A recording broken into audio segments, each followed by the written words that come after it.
因为伫咧台东木瓜溪中悬串楼淹过治本的千岁桥，这大水嘛灌入去徛起内底，真危险。伫咧太麻里的大王村嘛是因为水头放花，规个拢做水灾。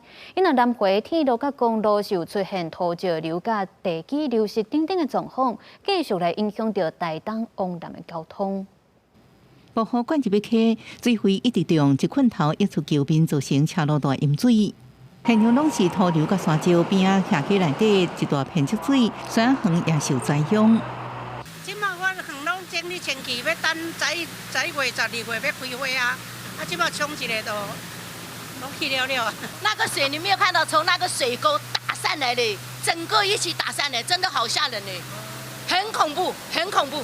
家具搬到外口，拆开门通清理，大王村民无用摒扫，就伫前一暗也拄着大雨。全部都进水了。不进水，你看大家都在清理，没办法，就那个差不多到这边了嘛。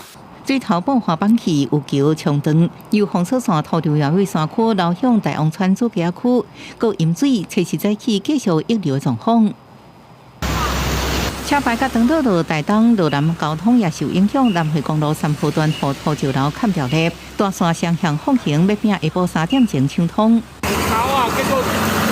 较潮的啊，乌龟拢拍的啊，唔知真正从来路面啊。太麻里到治本之间，铁基路路机冲空去，列车紧急停驶。台东真侪车头出现退票条，摇路客是真无奈，爱伫当地各留5天。记者综合报道。